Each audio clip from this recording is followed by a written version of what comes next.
New cards, Pog Champ. New cards, a Pog Champ. Chronicles episode 4 teaser. All right, let's see what's going on in this one. Ecclesia is being saved by Farajit, and Shureg says, "We need you to help us kill Kit." And there's Albaz looking solemnly at McCurrier.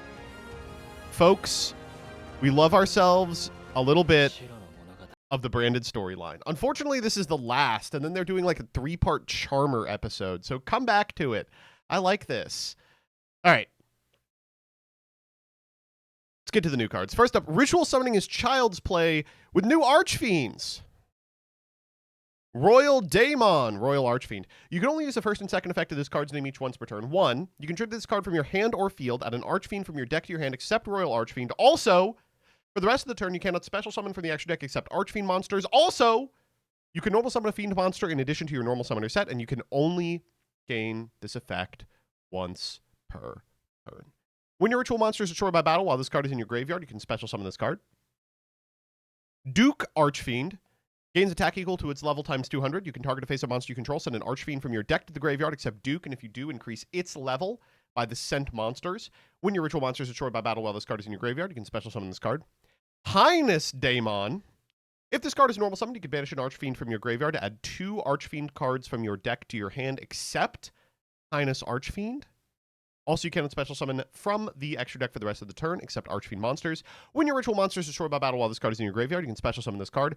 Doom Emperor Archfiend.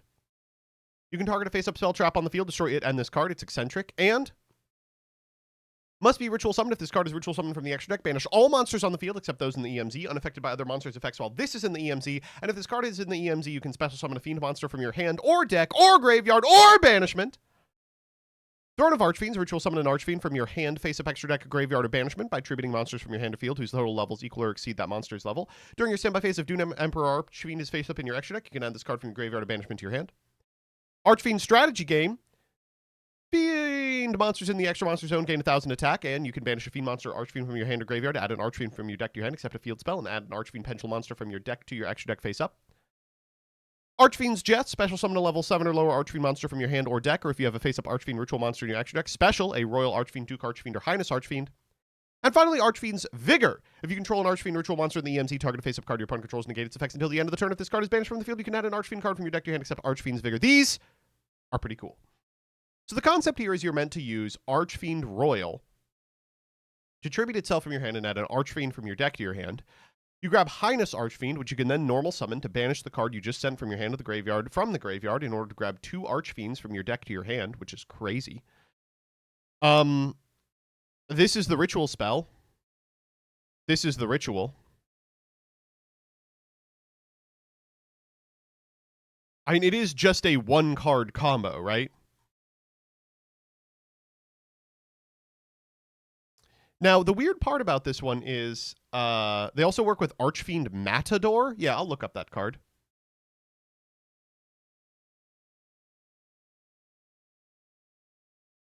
Archfiend Matador says, you can ritual summon this card with Ritual of the Matador. If ritual summoned, you can add 2 Archfiends from your deck to your hand, except himself. Can't attack for the rest of the turn. Cannot be destroyed by battle. You take no battle damage from battles involving this card. After damage calc, destroy the monster it battled and inflict 1,000 to your opponent. Ritual of the Matador can be banished to special summon a non-ritual Archfiend monster from your hand. Crazy. Wow, these are a really fantastic self-contained series of cards. And I like the little gameplay loop that they enable. I think it's really fun. These aren't going to break anything. None of these cards are so crazy that I think that they are going to blow anything up. They remind me a lot of Voiceless Voice, like a really cool self-contained archetype that gets you to a single point of negation. Archfiend's Vigor is a cool mechanism for the point of negation. I also like that Archfiend Eccentric is now of legal age. I appreciate that all of the Archfiend cards are just so crazy hot. And I like the theme of it, right? They're all like trying to ascend to the Archfiend's throne. They all have their own battle plans to try and get there, you know, and they're all trying to be the guy who ends up becoming the Doom Emperor Archfiend. Cool. Nice stuff. I also like that it's like a thing you can do with Archfiends. Archfiend as a typing just doesn't have like a linear strategy yet, and this is a fun one to have. Next up, Denial Deity Doton has finally made it to Japan. This is going to change everything. This changes everything. Wow, this card changes everything. Okay, the truth of the matter is Japan just got all of the TCG exclusives for the last little bit, including Mitsurugi, which means that you can expect in the coming weeks to see their metagame reflect including those cards in their format. So I'm super excited to see if they're able to make Yummy Mitsurugi work to the degree that we've made it work in the TCG. If it changes anything, I'll be super excited. Next up. New for hire is PogChamp. New for hire is PogChamp. First and foremost, Rex Gale for hire is now an adult. You can reveal this card in your hand to special summon a monster for hire from your hand, except Rex Gale for hire, then special summon this card. So it works differently than all the other for hires. You're able to special summon it alongside a second person, yokel style. And if a card is added from your deck to your opponent's hand by a non-for hire card's effect, and you control another monster for hire, which you will because, of course, you special it with an additional monster, you can draw a card. Now, that is not a once per turn. It is just Mistaken Arrest. Awesome. This is neat. It's a fun part of, I think, the end board of for hire, and it plays really nicely with Runic for hire because it's going to draw you into the Runic spells. What's more, chat has cottoned on to the fact that this card special summons the way it does, the other monster first, then him, so it can like trigger beat or any of the for hires. But I like this a lot. It's really cool. You mean Shared Ride? I do. Keel Shipwright for hire, new 2. If this card is link summon, you can set a spell trap for hire or a Fandora the Flying Fortress from your deck. Also, you cannot special summon for the rest of the turn except monsters for hire. Then during your opponent's turn, you can banish this card from your graveyard, and if you do special summon a monster for hire from your hand, then if your opponent controls a monster with the highest original attack on the field, you can special summon a second such monster. Crazy Link 2 in a deck that already has a Crazy Link 2. I mean, this does different things, which of course is important. There's a ton of really cool spell traps that you can set. Unfortunately, the best of them are quick plays, which means you can't activate them immediately, but still worth it. This is Fandora the Fearsome Flying Fortress, which is treated as a card for hire. So to my understanding, you can set this off the link to. Monsters for hire, you control gain 300 for each monster for hire you control with different names. During your main phase, you can add a monster for hire from your deck to your hand, then discard 1 card. Crazy! If a face-up monster for hire you control is destroyed by an opponent's card effect, you can special summon a monster for hire from your deck. So this is, of course, the good thing to set off of this monster because you can immediately activate it, unlike the quick plays, including this quick play, Storm for hire. If you control no monster, special summon a level 4 or lower monster for hire from your deck. That's right, it's E-Telly with upside. Then if your opponent controls 2 or more monsters, you can special summon another! And you can't special summon for the rest of the turn except monsters for hire. If your monster for hire would discard a card to activate its effect, you can banish this card from your graveyard instead of discarding one of those cards. And finally, Secret Technique for hire. Remember, all the spell traps are suspect for playability because of their ability to be accessed by the link to. You can only target one of the first and second effect of this card's name once per turn, and only once that turn target face-up cards in the field up to the number of monsters for hire you control different names, destroy them, or if you control level 8 or higher and a link 3 or higher monster, you can banish them instead. That's Fulgo plus Rafal. If a level 8 or higher or a link 3 or higher monster for hire is special summoned to your field while this card is in your graveyard, you can add this card to your hand. For hire backshots, by the way.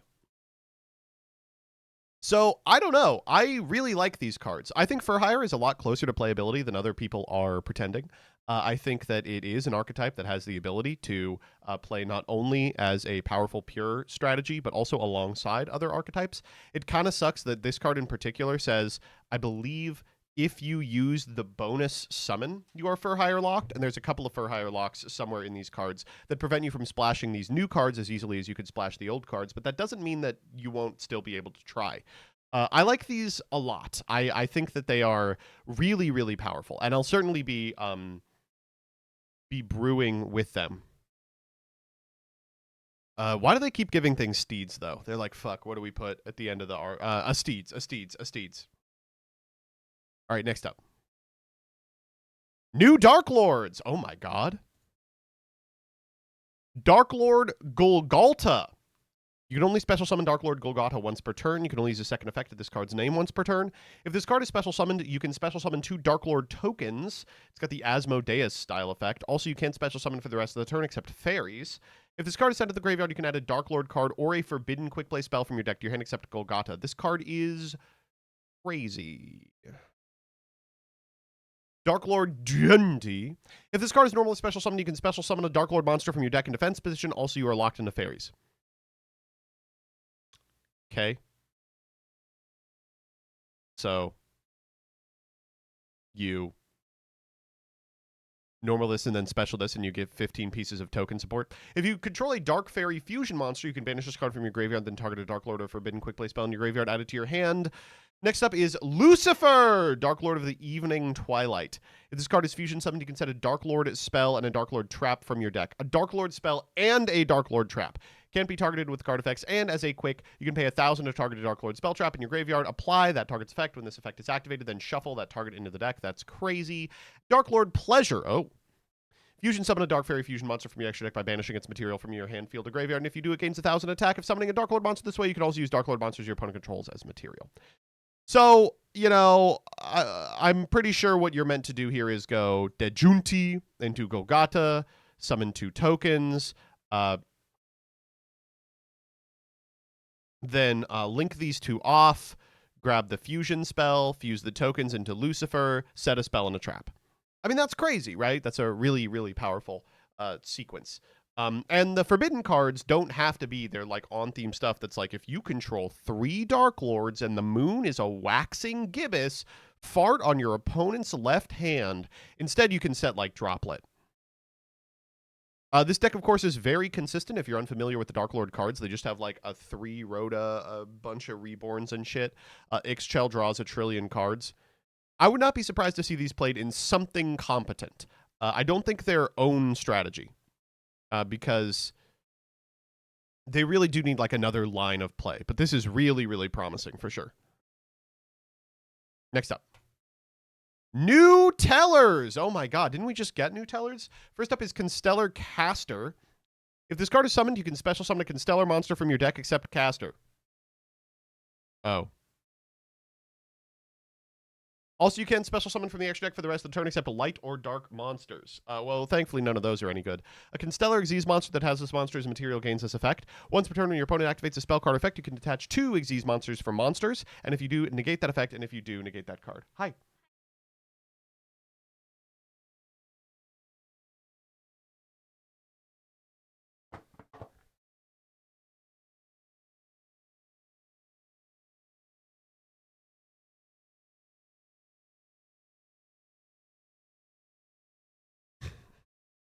Next up is Tellarknight Signayan.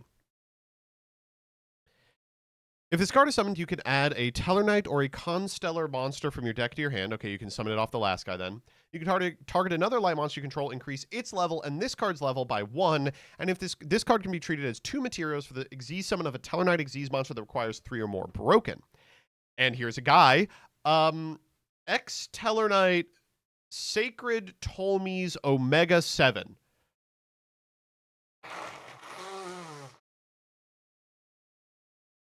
What?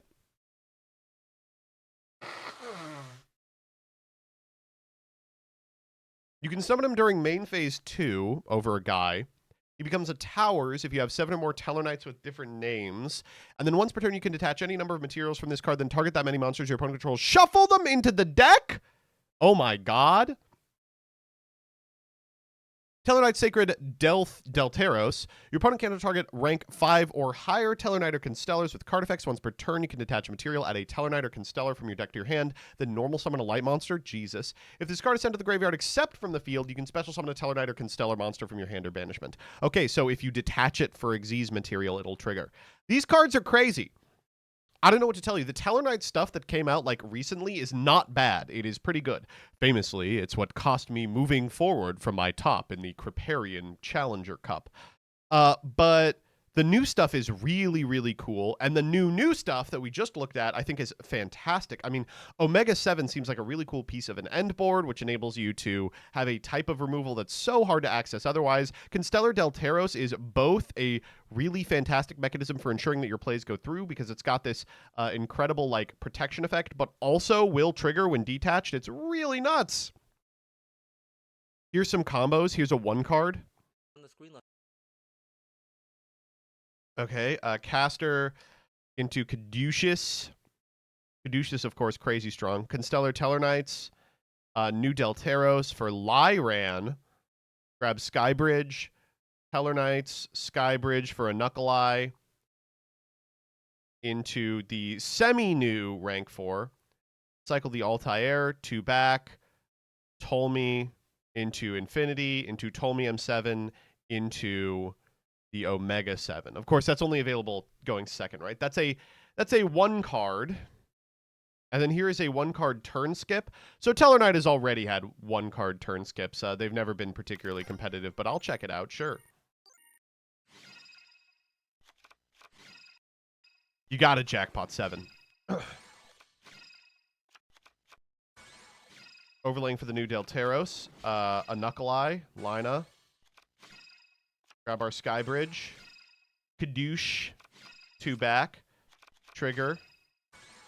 Old Kadoosh. I mean, it's still a new card. Oh, Eclipse Twins triggers here. That's funny. Deneb. Oh, he's not once per turn. All right, I'm learning much here today. M7, Skybridge, Vega, Altarian, which triggers the new guy, which makes a format Kadoosh into M7, into Tellarknights, into Tolmaeus, into a turn skip. Okay, wow, that's actually pretty impressive. I'm not gonna lie, that is actually pretty impressive. I thought it would be way, way more involved. Next up. Let's do the world premieres from Doom of Dimensions. Disguise the Copycat Hero. If you have an equip spell in your field or graveyard, you can special summon this card from your hand. If this card is normally special summoned, you can add a Cursed Copycat Noble Arms from your deck to your hand. While equipped with an equip card, you can target a non-tuner warrior monster on the field with a level. This card's level and name become the same as that monster's until the end phase. That's once per turn. This is a fun card, but it plays really well with Cursed Copycat Noble Arms. Noble Arms. Equipped monster gains 200 attack and defense for each equipped spell in your field and graveyard. While this card is equipped to a warrior monster, you can activate this effect. You can't special for the rest of the turn except warriors. Special warrior with the same attribute and level as the equipped monster, but a different name. Equip it with this card, then destroy the monster this card was equipped to. Kind of like a fucked up E-Telly that costs you a lot. Chanbar, the flashy sports knight. Monsters your opponent controls lose 400 for each equipped spell you control. You can target 1 other card on the field, send an equip spell from your deck to the graveyard, destroy that target, and if this is in your graveyard, target 2 face-up cards in your spell and trap zone, destroy them, and if you do, special summon this card. Expect this to show up in Table 500 replays. This is a classic dual-taining card. Phison, Hunting Scout of the Deep Forest, unaffected by activated effects during main phase. During battle, tribute this fusion summon card to special summon 2 Earth Warrior monsters from your graveyard, and if you do, they can't be destroyed by battle for the rest of the turn. Chevril, Hunting Scout of the Deep Forest, unaffected by your opponent's activated effects during the main phase. Your opponent's monsters that can attack must attack the monster you control with the highest attack. When another Earth Warrior monster you control destroys an opponent's monster by battle, special summon an Earth Warrior monster from your graveyard or banishment. And Hunting Horn, fusion summon an Earth Warrior fusion from your extra deck using warriors from your hand or field, but if it's during the battle phase, you can also choose monsters your opponent controls to have their attack. You can't declare attacks the turn you activate this card except with Earth Warriors. Lycoris, a Lily Reaper. If a monster is sent from the field to your opponent's graveyard while this card is in your monster zone, you can gain life points equal to one of those monsters' attacks in the graveyard. Thank God there's no new time rules. If your opponent takes effect damage while this card is in your graveyard, you can banish this card to send a monster from the field to the graveyard with attack less than or equal to the difference between your opponent's life points and yours. Silk Bomb Moth. If you have 2 or more wind monsters in your graveyard and this card is in your hand, you can special summon this card, and if you do, shuffle a wind monster from your graveyard into the deck. If this card is normally special summoned, you can reveal the top card of your opponent's deck, then activate the appropriate effect based on its card type. Monster, put it in the back row. Spell Trap, banish it. Fleeting Power of the Magician. Target a face-up spell trap your opponent controls or 1 spell trap you control, destroy it. Then if you targeted a card you control, you can either put a monster from your graveyard in your spell trap zone or equip or continue a spell from your graveyard to your hand. This is a normal monster. Hornbrute Carnivorous, we've actually had for a while in Master Duel. It's like an extender for Jurak.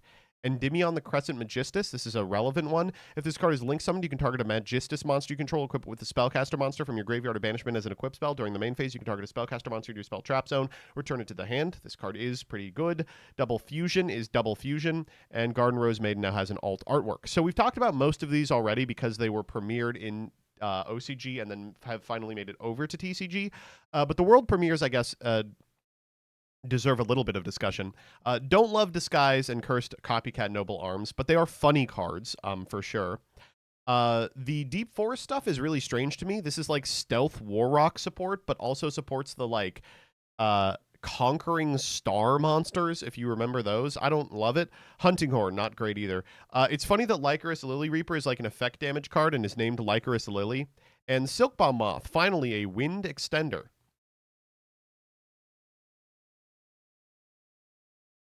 They're also good for Canine since Izuna is an Earth Warrior. For sure. Next up. New X-Sabers! Okay, so there's some funny-ass X-Sabers in here. First up is Perenna. You can only use the first and second effects of this card's name each once per turn. If this card is normal or special summon, send it to the graveyard to special summon 2 X-Saber monsters from your deck except Perenna, but destroy them during the end phase. That's right. We have Old Rescue Cat. They were like, take Old Rescue Cat. If this card is sent to the graveyard as material for the synchro summon of an X-Saber monster, you can apply one of these effects. Either it can attack twice or directly. X-Saber Bruno! If this card is in your hand, banish another Earth monster from your hand, face up, field, to graveyard to special summon it, and if normally special summoned, add a Saber spell trap from your deck or graveyard to your hand. Once per turn during your opponent's main or battle phase, you can immediately after this effect resolves perform a synchro summon using Earth monsters you control. New Sousa PogChamp. New Sousa PogChamp. Gains 200 for each banished monster. When it destroys a monster by battle, draw a card. When your opponent activates a card effect, you contribute an X-Saber monster to destroy a card they control. Wow, it's one-time detonator. And if this card would be destroyed by battle or card effect, you can banish a Saber card from your graveyard instead. Finally, Gottoms! 7 Gottoms. It's 1 X-Saber Gottoms. Dude, that's tight as fuck. If this card is synchro summoned, you can add a Saber or Gottoms spell trap from your deck to your hand. When this card inflicts battle damage to your opponent, they discard 1. And when your X-Saber monster is targeted for an attack while this card is in your graveyard, you can special summon this card, then change the attack target to it. This is cool. Unfortunately, not enough. I'm sorry. Lithium cooking with Millennium X-Saber. I'm a fan of it. I mean, Lithium is ceiling addicted. Let's see what he can accomplish with the new X-Saber monsters. First off, wow, really? Still playing Faltro, still playing Poshul, still playing Saberhole. Oh my goodness. Okay, so we begin with Bogart. Bogart effect is going to eat an Imperm. Next up, we, I guess, do the extension part of the deck. The Golem into the Wedju, into the Wedju, into put my guy in the back row, grab shield effect. Now we can banish that card later in the turn for the Bruno, Zombie Vamp. Bring back the Rescue Cat. Pretty fortuitous hit there. Grab Bruno Dark Soul. Bruno trigger. Grab Saberhole. Make what? Old Gottoms. And then just start hand ripping, baby. 1 down. Fall Troll. Fall Troll, grab a guy you can special. 2 off for old or new Gottoms. Wait, new Gottoms and old Gottoms? Get Emergency Call. Tribute them off. Ooh, they're going for the March Hare here. March Hare resolves, banishing that. That's fine. Who cares? It's just March Hare on the field. Take another card, and we'll do it again. And then we'll go Bruno, and then we'll be able to end on a Saberhole pass. Wait, that's crazy.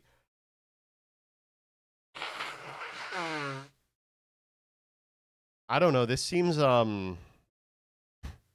really bad. Also, backup Secretary Adagnister the draw here. That's crazy. Wait, did they not have a target? Oh, man. Then on their turn, they go into Gottoms again. I don't know. This is not particularly interesting to me. Next up. That's it. That's the last one. And then Dark Soul. It is cool to be like, no, yeah, like, don't worry. This deck can still hand loop for 4. Nope. There's second wave RB. Do we have to talk about second wave RB, dog? I really don't want to. All right. Second wave RB. RB Lambda Cannon. If this card is normal or special, you can target an RB in your graveyard except RB Lambda Cannon. Add it to your hand. While this card is linked to an RB, you can pay 1,200 to destroy this card. Look at your opponent's hand and special summon a monster from it to their field, but negate its effects. It's kind of hand loop. Lambda Blade. If this card is normal or special, you can send an RB from your deck to the graveyard except Lambda Blade. During your opponent's main phase, if this card is linked to an RB Link monster, you can pay 14, then target a monster your opponent controls. Destroy this card, then take control of that monster, but destroy it during the end phase. Pile Bunker. The GA10s are free specials. When an attack is declared involving an opponent's monster and an RB, Brute Blues the points to this card. Pay 1,500. Destroy all cards your opponent controls. Finally, Shepherd's Crook. 500 for each monster you control except this card. You can only use each of the following effects once per turn. Set an RB trap from your deck or graveyard. During your opponent's main phase, you can target 3 level 3 or higher RB monsters in the graveyard, 2 on the bottom of the deck in any order. Special summon the other in defense position. Operation test. Target a level 3 or higher RB monster in your graveyard. Special summon it. Target any number of RB monsters you control. Gain life points equal to their attack. Return them to the hand extra deck. Then special summon an RB monster from your hand. 2 traps, RB Last Stand, special an RB from your deck, extra deck, or graveyard with a different name than the cards you control. For the rest of the turn after this card resolves, you can't special summon from the extra deck except the machine lock. When your opponent activates a card effect that targets an RB you control, banish this to negate that effect. An RB next phase. When your opponent activates a monster effect while you control an RB, destroy a monster you control, negate the activation, destroy that card, then gain 2,000. Why?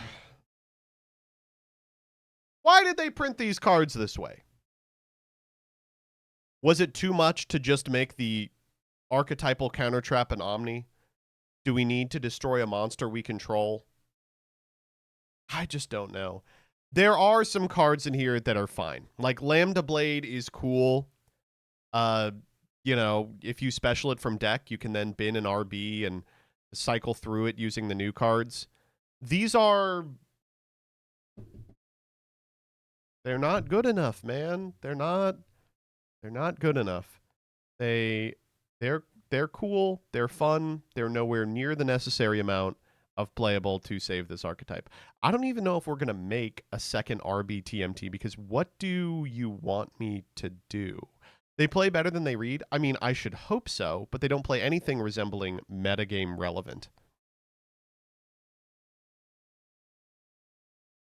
Let's look up an RB combo and see what it looks like. Does Elixordio have one yet? No, but Super Nyx does. Oh, that's two months old. I need ones that are new.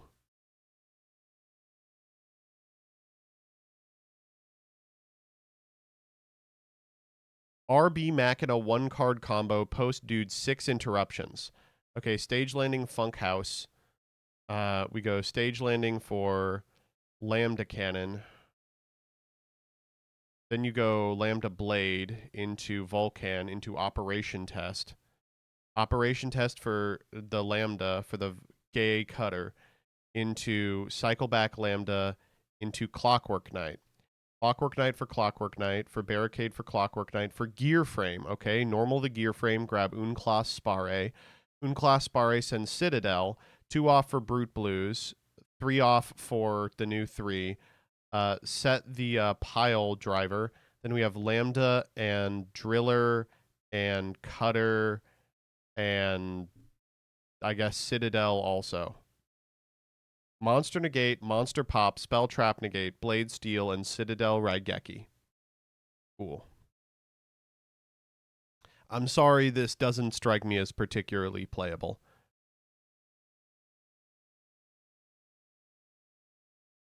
It is cool that, like, Gear Frame can get there, but, man. It's unfortunate, because Stage Landing and Funk Dock are really good, powerful cards. It's just a little silly. You get to even go, for the king here. Joseph will be wrong about this the way he was wrong about Tenpai Trust, for sure.